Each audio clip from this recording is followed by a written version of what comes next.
Let's pray muna. Oo, sige.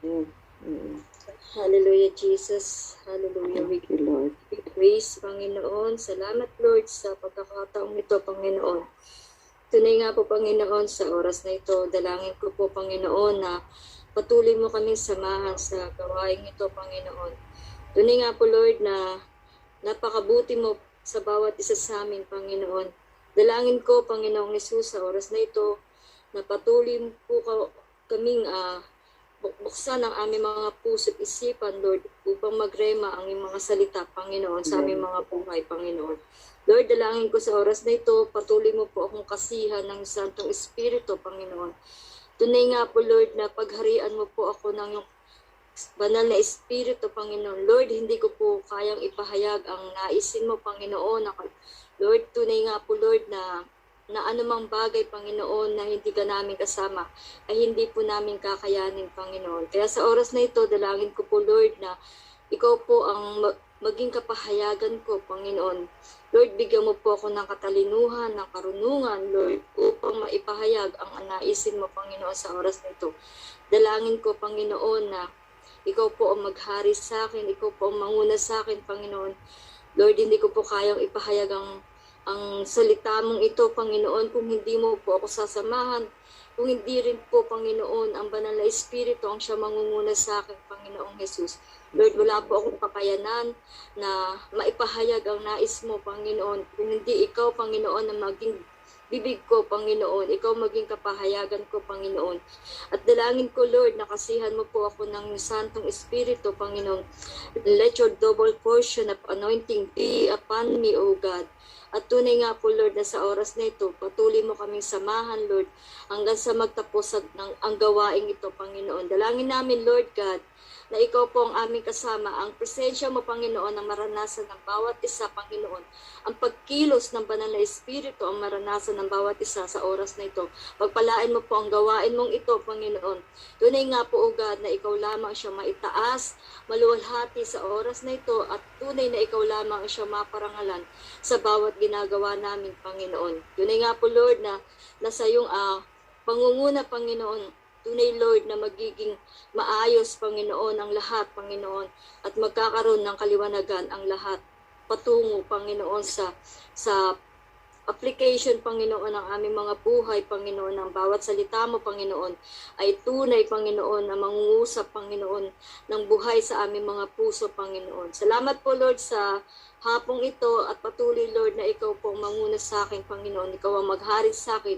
Tago mo po ako sa iyong likuran. Lukuban mo po ako at balutan ng iyong banal at makapangyarihang dugo. At maging ang bawat isa sa amin, Lord, na balutan mo ng iyong banal at makapangyarihang dugo. Salamat po sa hapong ito. Tunay nga po, Lord, na ikaw ang siyang maitaas, maparangala, maluwalhati sa oras na ito. In Jesus' name we pray. Amen and amen. Amen. Sino yung gustong magbasa sa Matthew 9, chapter 9, verse 9 to 13? Ako na lang. Sige. Pag-alis ni Jesus doon, nakita niya si Mateo na nakaupo sa paningilan ng buwis. Sinabi ni Jesus sa kanya, "Sumunod ka at maglingkod sa akin." Tumayo nga si Mateo at sumunod sa kanya. Nang si Jesus at ang kanyang mga alagad ay nasa bahay ni Mateo, dumating ang maraming maniningil ng buwis at mga makasalanan. Sila ay magkakasalong kumain. Na makita ito ng mga Pariseo, tinanong nila ang kanyang mga alagad, "Bakit sumasalo ang inyong guro sa mga maniningil ng buwis at sa mga makasalanan?" Narinig sila ni Jesus at siya ang sumagot, "Hindi nangangailangan na manggagamot ang walang sakit, kundi ang may sakit. Umayo kayo at unawain ang kahulugan nito habang ang nais ko at hindi ang inyong handog. Sapagkat naparito ako upang tawagin ang mga makasalanan, hindi ang mga matuwid." Sa talatang ito na ang Panginoong Hesus ang nagsasalita rito, di ba? Tama ba? Amen ba? Na kumbaga dito si Mateo bilang isang tax collector, siya yung yung ng time na umalis ang Panginoong Hesus sa lugar na yon, sa kanyang paglakad, nakita niyang isang taong ang pangalan Mateo. Di ba si Mateo, isa rin siyang tax collector.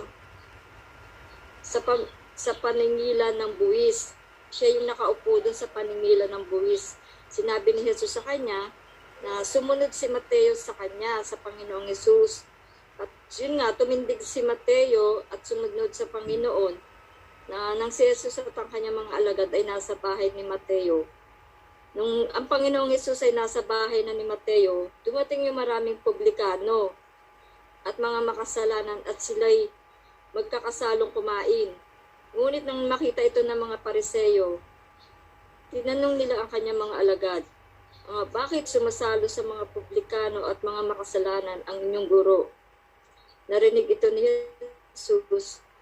Siya ang sumagot, ang mga may sakit ang kailangan ng magagamot, hindi ang mga hulugan nito, habag ang ibig ko at hindi hain, sapagat naparito ako upang tawagin ang mga makasalanan, hindi ang mga banal. Dito mas nakikita natin na talagang na kumbaga, di ba, yung perspective ng Panginoon na yung pagiging humble niya, di ba? Na laging nandun yung pagpapakababa ng Panginoon, na mas pinipili niya laging kasama yung mga hindi mga high profile, yung mga ganun. Mas laging pinipili ni Lord yung mga aba, di ba? Na talagang nandun yung puso ng Panginoon sa mga tukha, sa mga makasalanan, na talagang nandun yung heart ng Panginoon sa mga ganong klase ng tao. Bakit kaya? Ano kaya ang ni Lord?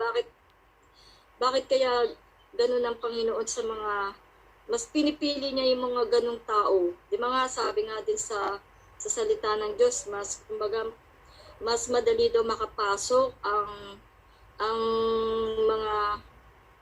isang kamelo sa butas ng karayom, di ba? Kumbaga na talagang ang inaano din doon ng Panginoon, kumbaga hinalimbawa niya rin doon yung mga taong mahihirap din, di ba?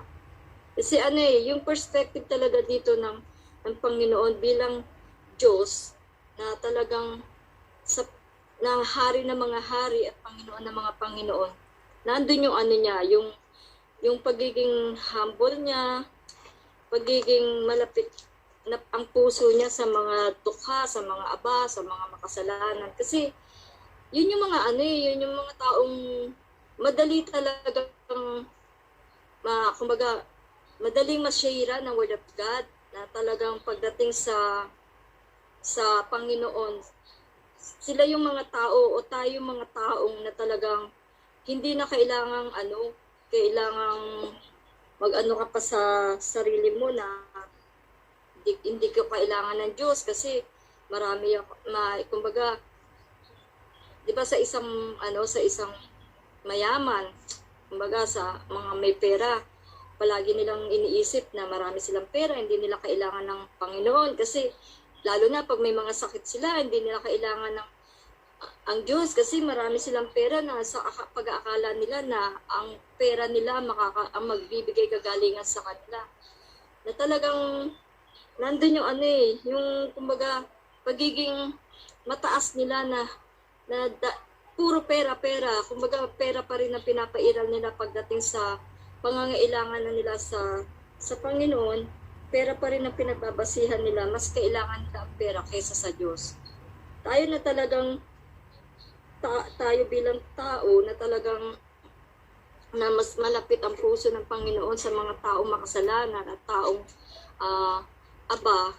Kasi nga yung pagiging ng mga taong ito na talagang, kasi kumbaga dito talagang umupo pa ang Panginoon, nakikain pa talaga siya sa mga publikano at sa mga makasalanan Tapos yung yung mga Pariseo nga, di ba, inano siya na parang dinastify agad si Jesus na bakit siya nakikisama sa mga ganong klase ng tao at nakikisalo sa mga ganong klase ng tao, di ba?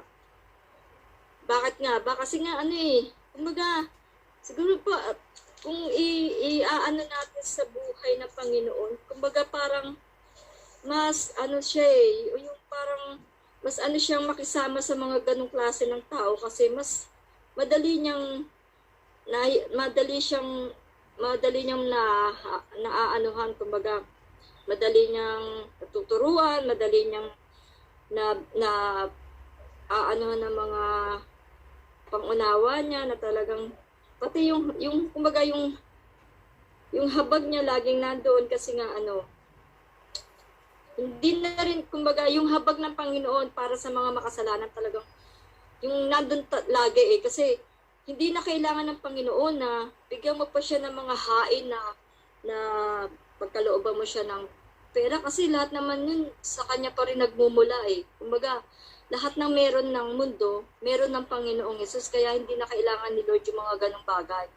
Kaya ang kailangan na lang talaga ng Panginoon dito ay yung mga taong madaling makaano sa Panginoon na kumbaga, na si Lord talaga yung kailangan nila sa buhay nila. Na kahit sa ganong sitwasyon, yun yung mga taong malapit sa puso ng Panginoon kasi sila yung sila yung mga taong na talagang kahit sabihin mong sa mga pagsubok, sa mga dumadaan sa mga maraming pagsubok, si Lord pa rin talaga yung pag-asa nila, kagalingan nila, tsaka talagang si Lord pa rin yung talagang malalapitan nila kasi wala ka namang ibang aasahan kundi ang Diyos talaga na wala kang pwedeng sabihin sa sarili mo, kaya mo sa sarili mo kakayanan, na kaya mo mapagalingan sa sarili mo, na kailangan natin ngayon sa panahon ngayon na talagang maging ang ating spiritual life, yung spiritual life natin na talagang kailangan natin ng relasyon sa Panginoon kasi hindi natin talaga kakayanin kung sa sarili lang natin na sa mga pagsubok na pinagdadaanan ng bawat isa sa atin, hindi natin kakayanin na talagang sa sarili nating kakayanan, hindi natin kailangan ng Diyos Sa lahat ng oras talagang si Lord pa rin yung kailangan natin. Siya pa rin yung pag-asa natin, yung buhay natin. At wala tayong ibang lalapitan kundi siya. Na talagang maging sa kalusugan natin. Na talagang ang Lord pa rin ang pinagmumulan ng lahat. Maging ang mga bagay na narito sa mundo, yung mga bagay na sa pag-aakala natin parang nawawalan ka na ng pag-asa. Na talagang sa sarili mo, minsan nakakaranas ka ng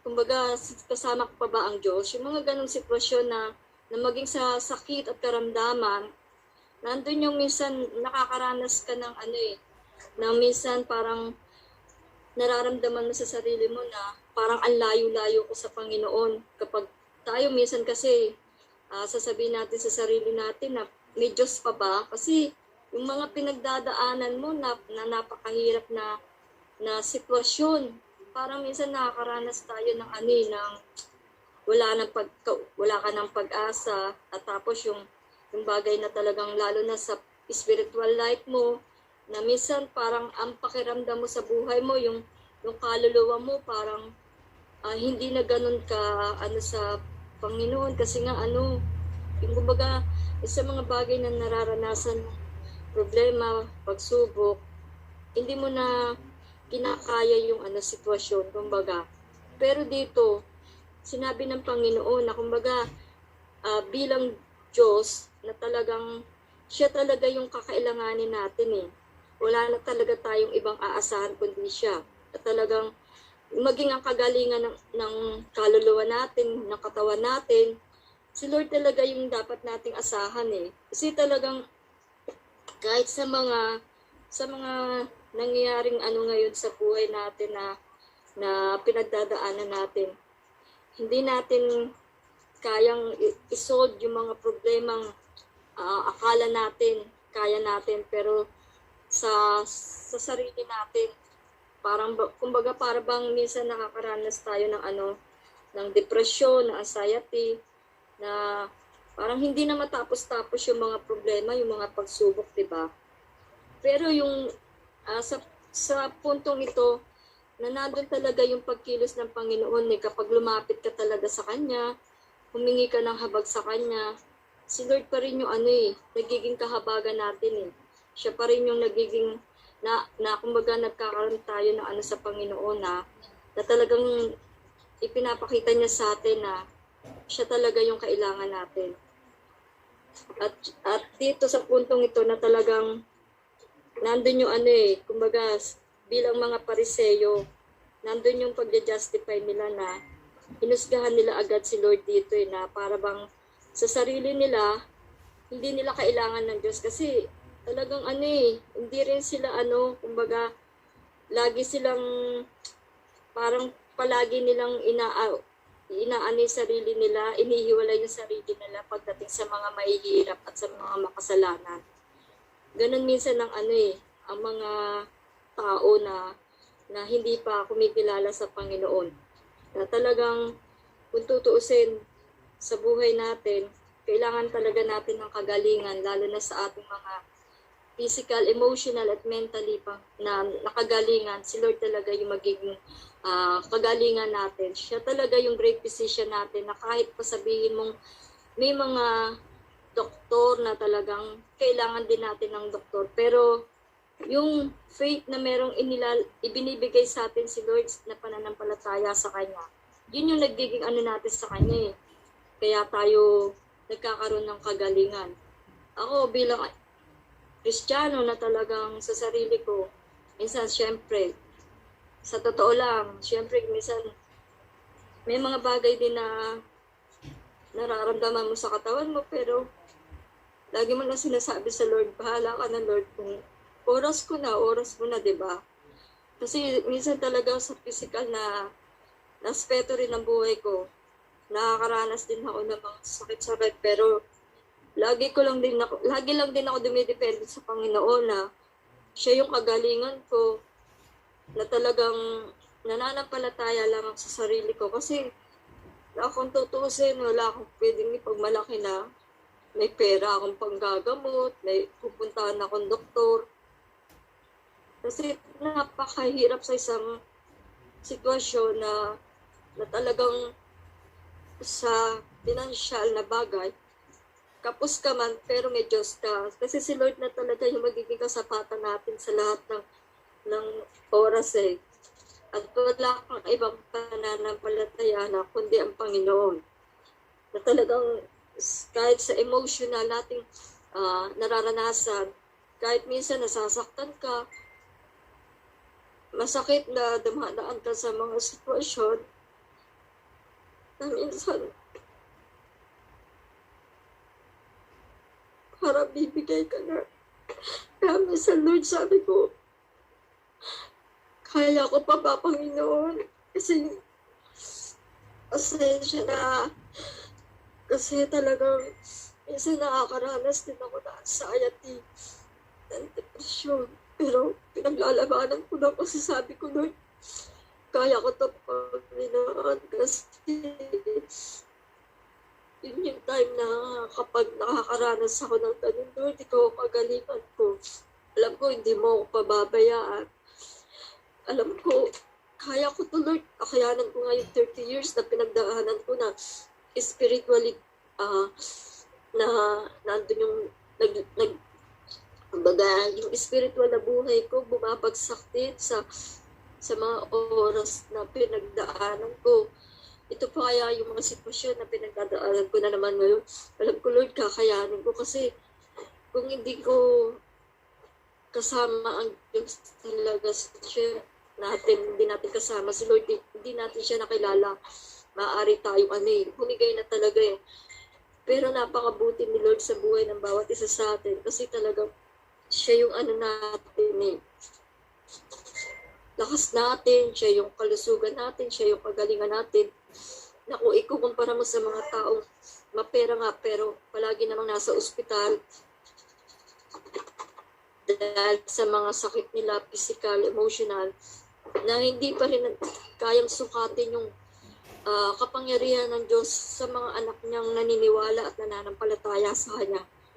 Yun yung pinangahawakan ko, yung pananampalataya ko sa Panginoon na kahit na ano mangyari, siya yung magiging kasapatan ko, siya yung pinagmumula ng lahat, siya yung lakas ko, siya yung kagalingan ko, siya yung kalusugan ko.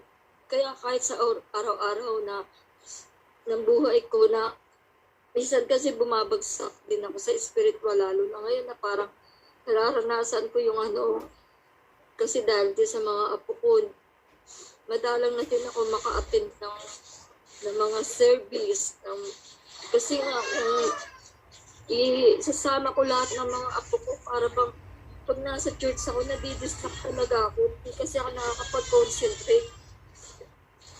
Kaya mahirap talaga na sa sitwasyon ko nandun lahat yung na minsan di ko na rin ang ginagawa ko na lang talaga minsan kapag hindi ako nakakapag-service, nag-online ako para lang mairaos ko yung yung pangangailangan ng spiritual ko. Dinadaan ko na lang sa panalangin, tsaka sa pagbabasa talaga ng Bible na talagang yun na lang yung nagiging ko, na maging malakas ang spiritual life ko. Na ayoko kasing, sabi ko lagi sa Panginoon, Lord, kahit anong mangyari, ayoko mawala sa iyo, ayoko malayo sa iyo. Yun lagi sinasabi ko sa panalangin ko, na kahit ano pang mangyari sa buhay ko, ikaw yung kailangan ko, Panginoon. Kasi, marating din sa punto na talaga minsan, nangihina ako. Pero si Lord yung nagiging kalakasan mo. Kasi nga siya yung kagalingan na spiritual natin, emotional, physically, lahat-lahat na talagang kung masasandig ka sa Panginoon, kung maniniwala ka may Diyos, hindi ka talaga niya pababayaan. Kaya lagi kong sinasabi sa sarili ko na kaya ko kasi kasama ko ang Diyos. Yun lang na talagang sa buhay natin bilang Kristiyano, napakahirap. Kasi marami din tayong mga bagay na minsan din rin natin inaasahan na hindi pa tapos yung problemang pinagdadaanan mo, may darating na naman pagsubok. Kaya hindi madaling maging Kristiyano na talagang walang mga trial, na exempted ka sa mga pagsubok. Na talagang nandun yung hindi mo na mararanasan yung mga sitwasyon na kasi doon ka talaga masusubok sa mga pinagdadaanan natin Kaya palagi lang natin sinasabi sa sarili natin na kaya natin kasi si Lord yung natin, kagalingan natin, na talagang kalakasan natin, katagumpayan natin. Kaya sa araw-araw talaga, lagi lang ako nagdidepende sa Panginoon na siya talaga yung kalakasan ko. Dito sa Luke 5:31, ganun din naman yung sinasabi ng Panginoon dito patungkol sa niya patungkol sa sinasabi niyang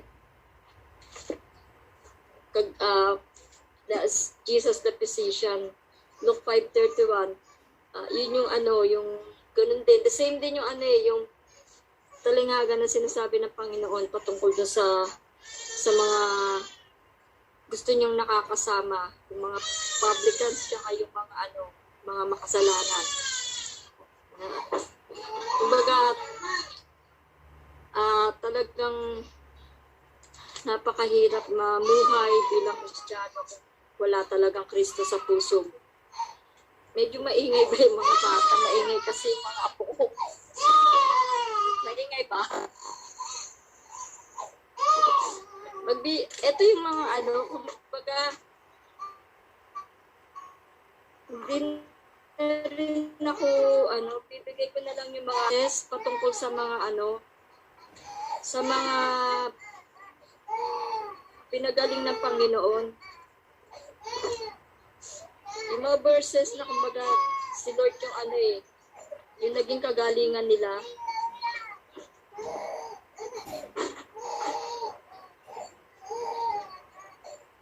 Tulad dito sa oo nga yung mga verses na hindi na natin kasi marami din kasi ito mahaba din yung mga verses niya na kung saan si ang Panginoong Hesus yung nagbigay ng kagalingan sa kanila tulad sa Mark. I-jet down nyo na lang kumbaga sa Mark 1 verse 29 to 45. Ayan yung yung mga kailangan natin na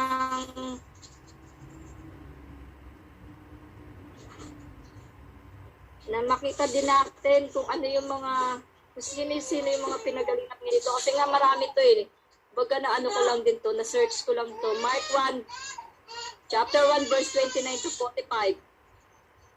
Mark 2 Mark chapter 2 verse 1 to 12. Mark chapter 5 verse 24 to 34, Luke 17, chapter 17, verse 12 to 19. Ayun lang yung mga mga na-search kong mga kung saan maraming pinagaling ang Panginoong Yesus. Ayun lang, kumbaga, yun lang yung na hindi ako masyadong naging prepared nga kasi sa dami rin ng ginagawa. Na lang talaga ako, Lord, ikaw na pong bahala sa akin kasi hindi ko rin masyadong napagtuunan din ng kumbaga, kaya na lang din ako, nag-search na lang din ako na mabilisan na ko lang to para lang hindi mawala yung yung lesson na kung saan na ako yung naka-schedule. Kaya sumunod pa rin ako talaga kay Lord na kahit medyo mahirap din kasi nga marami ting distraction dahil ang dami-dami mong ginagawa sa araw-araw. Pero then in the end talagang si Lord pa rin yung sinunod ko. Sa Matthew na chapter 9 verse 9 to 12 hanggang 13, mas ginusto ng Panginoong nakihalubilo sa mga nakisalo sa mga taong mahihirap at sa mga makasalanan na nandun talaga yung niya, yung puso niya. Kumbaga, yung Pariseyo dito, nag-question agad sa kanya, di ba, bakit siya nakikisalo sa mga taong makasalanan, sa mga taong mahihirap, na siya dito agad ng mga Pariseyo Walang maidadagdag ko sa yung sinasabi dito ni Lord na, yung sa Proverbs 17:22, yung a merry heart do it like a medicine. Di ba? Na kumbaga, sa Tagalog, medyo yung salita niya parang mas maganda sa English kasi sinasabi dito, a merry heart, do it like a medicine. Diba? Na kung mo dito sa English, sabi niya, a merry heart, do it like a medicine, but a broken spirit drieth in the bones. Pag sa Tagalog, medyo parang yung Tagalog niya. Pag inanom sa Tagalog, binasa mo siya sa Tagalog. Teka, babasahin ko sa Tagalog. Sabi dito sa Proverbs 17:22, ang ang pagkamasayahin ay mabuti sa katawan at ang malungkot ay unti-unting namamatay. Di ba? Yun nga, yung pagiging masayahin, nakakatulong talaga siya na maging mabuti yung katawan mo at yung malungkutin, unti-unting namamatay. Kumaga, kasi syempre, di ba, pag nalulungkot ka lagi, na para bang, yung nararanasan mo sa buhay mo yung kalungkutan, na parang wala ka nang kasama sa buhay mo, di ba? Parang napakahirap din kasi ng mga ganun Na para bang sa sarili mo, wala ka nang kasama, pero bilang isang Kristiyano, kailangan talaga natin na lagi natin iisipin na ang kasama natin ay ang Panginoong Yesus. Huwag natin isipin sa sarili natin na hindi natin siya kasama. Kaya malaking factor din sa buhay natin na talagang ang Panginoong Yesus yung nagiging sandigan natin, nagiging pag-asa natin at buhay natin. Kalakasan natin, katagumpayan natin, at kagalingan natin. At siya rin yung kasapatan natin talaga.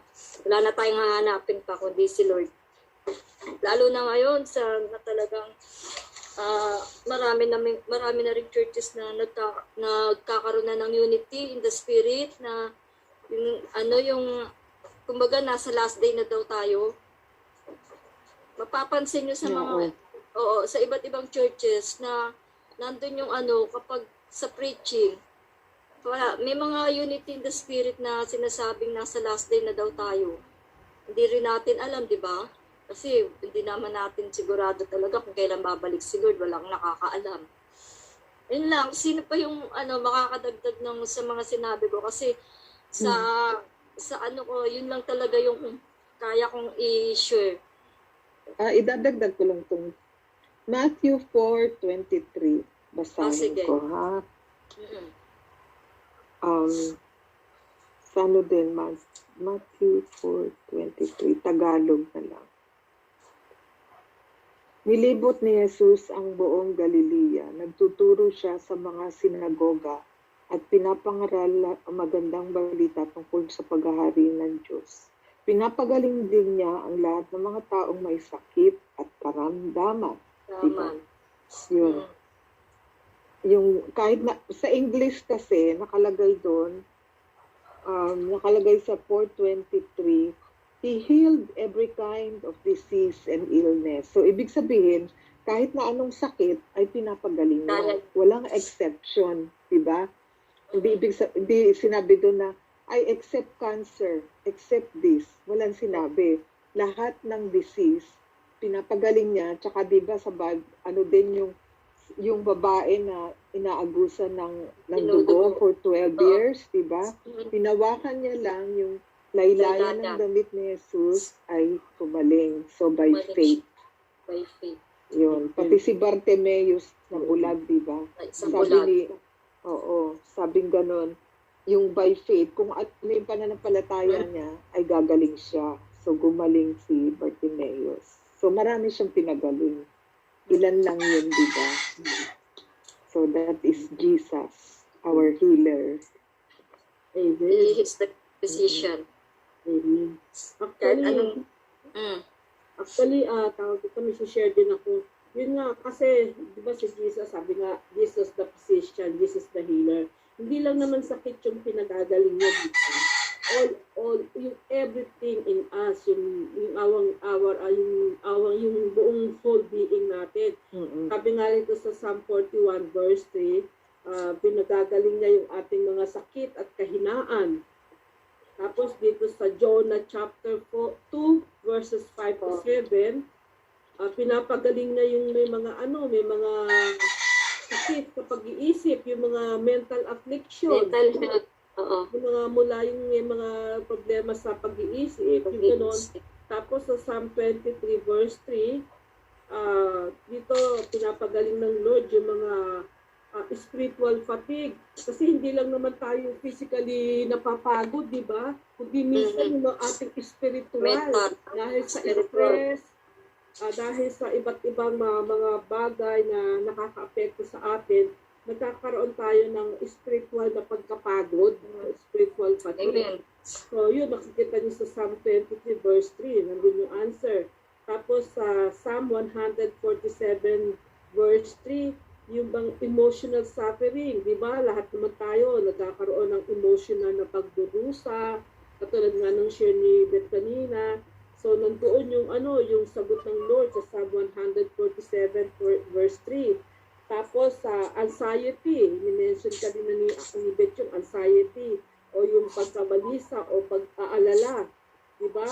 Ang mga tao dahil sa mga na-experience na problema, mga difficulties sa buhay nila, yun nga, nagkakaroon ng anxiety tsaka worry o pag-aalala. Ito ay makikita niyo sa John chapter 14 verse 27. At higit sa lahat, hindi lamang yung mga physical yung mga emotional lang inaano ng Lord, kundi yung ating mga sa Matthew chapter 5 verses 21 to 24. Basahin ko Sige lang. Sabi rito, narinig ninyo na nung unay iniutos sa mga tao, huwag kang papatay. Ang sino mang makamatay ay mananagot sa hukuman. Ngunit ngayon sinasabi ko sa inyo, ang mapuot sa kanyang kapatid ay mananagot sa hukuman.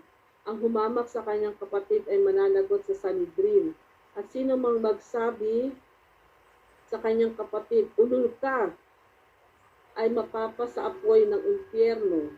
Kaya kung naghahandog ka sa Diyos at maaalala mo na may sama ng loob sa iyo ang kapatid mo, iwan mo muna ang iyong handog sa harap ng dambana at makipagkasundo sa Kanya. Saka ka magbalik at maghandog sa Diyos. Kumbaga, yung ito ay tungkol sa yung pagkapuot at pagkagalit. So dito, pinagaling din ni Lord yung broken relationship. Kumbaga, nagkaroon ng reconciliation dito sa binasa natin na to. So, hindi lamang yung mga sakit, karamdaman, tsaka yung mga minensyon ko. Higit sa lahat yung broken relationship. So, nagkakaroon ng reconciliation which is really important sa bawat isa. Yun. Amen. Ikaw, manalangin ka na, Beth. Hallelujah, Jesus. We give you praise, Panginoon. Salamat, Lord, sa oras na ito, Panginoong Jesus. Tunay nga po, Lord, na anumang bagay, Panginoon, na ginagawa namin sa araw-araw. Tunay nga po, Lord, na ikaw po lagi namin kasama, Panginoon. Dalangin ko po sa oras na ito sa bawat isa sa amin, Panginoon. Ano man po, Panginoong pagsubok, problema na pinagdadaanan ng bawat isa. Lord, tunay nga po, Lord, na pagkalooban po kami ng kalakasan, O God. Kalakasang spiritual, physical, emotional, mentally, Panginoon. At patuloy, Panginoon, na Ikaw ang maghari sa amin, Panginoon. Ikaw ang manguna sa amin, Panginoon. Na Ikaw po ang aming maging kasapatan, maging sa mga pinagdadaanan namin, Lord. Ikaw po maging katagumpayan namin, O God. Na patuloy mo lamang kaming sasamahan, Panginoon. Panginoon, kailangan ka namin, Lord. Hindi nga po, God, na hindi po namin kayang mabuhay kung wala ka sa amin, Panginoon. Kaya sa oras na ito, dalangin po namin, Panginoon, ano mga problema, Panginoon, ang pangangailangan ng bawat isa, Panginoon. Let your provisions be upon us, O God, na patuloy ka namin maranasan, O Lord. Patuloy namin maranasan ang himala mo, ang kagalingan mo, O God. Spiritual, physical, emotional, mental, Panginoon, na kagalingan, Panginoon, na kailangan namin, Panginoon, sa araw-araw na aming pamumuhay. Lord, ito accepted ng bawat isa, Lord, sa mga pinagdadaanan namin, Panginoon, na ang lahat ng ito, Panginoon, ay may kapahintulutan mo, Panginoon, upang lalo kami masubukan, Panginoon, lalo kami maging matatag, Panginoon, na Ikaw po, Panginoon, ang kasama namin, Panginoon. Ikaw ang aming pag-asa, Ikaw ang aming buhay, Panginoon. Ikaw ang aming kagalingan, Lord God. Ikaw ang aming katagpayan, Lord. Ikaw ang aming sandigan, Lord God. At sa araw-araw, Panginoon, dalangin po namin, Panginoong Jesus, na patuloy mo kaming ingatan, O God. Lalayo, Panginoon, sa anumang kapahamakan, Panginoon. And let your protections be upon to each of every one of us, Panginoon. Nadalangin po namin, O God, na ilayo mo po kami sa anumang masasama, Panginoon.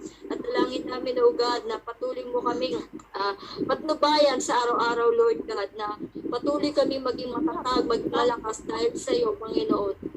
Dahil, Panginoon, Ikaw ang aming Diyos, Panginoon. Ikaw ay buhay, Panginoon, sa aming puso, Panginoon, sa aming isipan, Panginoon. Ikaw po ang aming Diyos, Panginoon, na makapangyarihan sa lahat, na kayang gawin, Panginoon, ang anumang bagay, Panginoon, na kailangan namin, O God. Lord, sa bawat kahinaan namin, O God, Ikaw magpapalakas sa amin, O God. Tuloy nga po, Lord God, na hindi namin kayang mahiwalay sa iyo, Panginoon. Lord, kasi Ikaw yung Panginoon namin, na kailangan namin sa araw-araw. Lord, na kami pwedeng ipagmalaki, Panginoon, na hindi ka namin kailangan, Lord. Kasi Ikaw yung buhay namin, Panginoon. Lord, kung wala ka siguro sa buhay namin, Lord, maaari kami, Panginoon, ay sumuko na, Lord God. Pero Lord, naniniwala kami at nananampalataya kami, Panginoon, na lagi kang nakatingin sa amin 24/7, O God. Lagi nakatuon ang iyong paningin sa aming mga anak mo, Panginoon.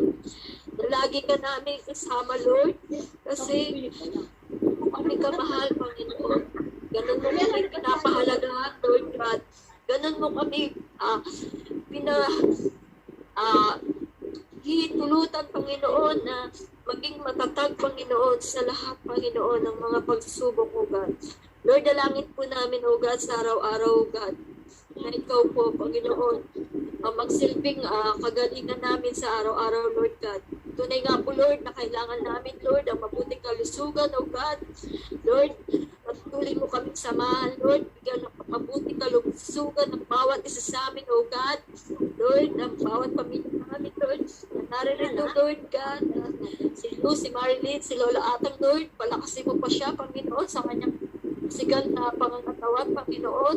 Dalangin namin, Lord, nagabayan mo si Lola Atang, O God. Tulungan mo siya, Panginoon, na magkaroon pa, Panginoon, ng malusog na pangangatawan, Panginoon. Lord, doon nga po, O God, na kahit na namimiss ko rin si Lola Atang, Lord, na naging mabuti po siya sa akin kung nandito siya, Lord. Ikaw na pong bahala kay Lola Atang, O God. At maging sila Luz Marilyn, Lord, si Annie, O God, maging pamilya ni Annie, maging pamilya ng bawat isa, Panginoon, ni Sister Susan, ni Sister Anna, O God,